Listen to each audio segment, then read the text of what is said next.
이달 초 창당한 조국혁신당이 각종 여론조사에서 비례정당 지지율 두 자릿수를 기록하며 총선 전국에서 돌풍을 일으키고 있습니다. 정치인으로서는 처음으로 오늘 전남 동부 지역을 방문한 조국 대표가 여수 MBC와 대담을 가졌는데요. 당의 비전과 활동 계획, 지역 현안 해결을 위한 구상을 밝혔습니다. 데스크 인터뷰 문형철 기자입니다. 대표님 안녕하십니까? 네, 반갑습니다. 초대해 주셔서 고맙습니다. 조국 혁신당 창당한 지 11일 지났습니다. 네. 창당의 이유와 배경 설명해 주시다. 예, 제가 윤석열 정권 이 출범 이후에 한 2년이 지났는데 2년을 쭉 지켜보다 보니까 윤석열 정권의 그 무능함, 무책임함, 무도함이 우리나라 대한민국의 기본 근본 토대와 기둥을 무너뜨리고 있다는 판단을 했습니다. 그래서 이 문제에 대해서 심각한 고민을 하고 있다가 저 개인이 국회의원이 한 명이 된다, 이런 문제가 아니다라는 생각을 했습니다. 동지들과 국민들과 함께 판을 좀 바꿔봐야겠다라는 결심을 하고 창당을 추진했고 실제 창당을 이루어냈습니다. 네. 이 돌풍이라고 표현할 수 있을 만큼 각종 여론조사에서 비례정당 지지율이 높게 나옵니다. 네네. 이유는 뭐라고 생각하세요? 첫째는 지난 2년간 우리 국민들의 마음속에 깊은 울분과 분노가 켜켜이 쌓여 있었다고 생각합니다. 조국 그리고 조국혁신당이 나와서 윤석열 정권의 비리와 실정을 정면으로 공격하고 정면에서 나서서 싸우는 모습을 보여주니까 일차적으로는 속이 시원하셨던 것 같아요. 그 국민들의 울분을 풀어준다는 측면 외에 민생과 복지가 중시되는 선진형 복지국가 건설이라는 정책 비전을 계속 얘기를 하고 있습니다. 두 측면이 동시에 있어서 국민 여러분들이 아주 놀라울 그런 지지를 보여주고 계신다라고 평가하고 있습니다. 이 윤석열 정부 남은 3년은 너무 길다. 현 정부의 조기 종식을 목표로 내거셨는데 네. 그만큼 지금 상황이 심각하다고 보시는 거죠?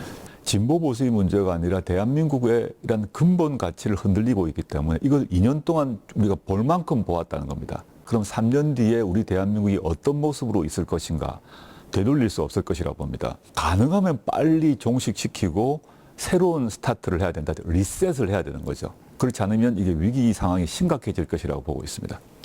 22대 국회 1호 법안으로 이른바 한동훈 특검법 발의하겠다 이렇게 말씀하셨고 네. 여기에 대해서 여당은 범죄 혐의를 덮으려는 의도다 이렇게 비판했습니다. 네, 이에 대한 네. 입장은 어떻습니까? 한동훈 특검법은 한동훈 그 비대위원장의 범죄를 드러내자는 것입니다. 누구의 범죄 혐의를 덮겠습니까? 그리고 이미 저나 이재명 대표의 경우는 수사를 다 했어요. 그 기소까지 되었어요. 그 재판에 따라 결과에 따르면 돼요. 그런데 한동훈, 김건희, 윤석열 같은 경우는 어떠한 수사도 받지 않고 따라서 기소도 되지 않고 기소도 되지 않았기 때문에 유죄 판결 자체를 받지 못하는 형국이기 때문에 저는 똑같은 기준으로 수사를 받아야 된다는 입장입니다. 네. 이 대법원 판결이 나오기 전까지는 물론 무죄로 추정되긴 하지만 1심과 2심에서 혐의가 인정이 됐습니다. 네네. 대표님 본인에 대한 사법 리스크에 대해서는 입장이 어떠신가요? 대법원 판결이 나면 그에 대해서 당연히 따라야 되겠죠. 그렇지만 그 전까지는 제가 할 수 있는 모든 노력을 다해서 윤석열 정권과 싸우고 그 대안을 마련하기 위해서 노력할 것이고요. 만약에 저에게 가장 나쁜 경우가 생긴다 하면 저희 당원들과 국민들이 대신해서 저의 뜻과 마음을 받아서 같이 다른 대체적 역할을 하실 거라고 믿습니다. 네. 아시겠지만 전남 지역 같은 경우는 민주당에 대한 지지세가 상대적으로 강한 예. 지역입니다. 이 지역 유권자들에게 어떻게 어필하시겠습니까? 조국혁신당은 민주당과 함께 범민주 진보 진영의 일원입니다. 항상 연대하고 또 협력할 것입니다. 그렇지만 민주당보다 더 강하게, 민주당보다 더 빠르게, 민주당보다 더 단호하게 윤석열 정권과 싸울 것이고 윤석열 정권 종식 이후에 있어서도 민주당보다 더 진보적이고 개혁적인 정책 대안을 준비하고 있습니다. 조국혁신당의 행동 방식, 투쟁 방식을 보시고 선택을 해주시면 좋겠다라는 판단입니다. 네. 전남 지역에도 여러 현안들이 산적해 있는데요. 어떤 문제에 관심을 갖고 계신지 또 어떤 해결 방안이 있으신지 궁금합니다. 전남만이 아니라 현재 우리나라 전체에서 지역, 지방은 소멸 위기에 있습니다.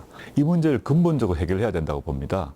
그래서 그 과거 이제 김경수 전 경남지사가 추진했던 메가시티 그걸 부활시켜야 됩니다. 그리고 노무현 정부에서 본격적으로 추진했던 지방분권, 지방균형 발전 전략이 있는데 그걸 강화해야 된다고 봅니다. 돈과 사람을 지역에 남길 수 있고 돌려줘야 하는 이런 정책으로 나아가도록 최선을 다할 것입니다. 네, 오늘 말씀 고맙습니다. 네, 감사합니다.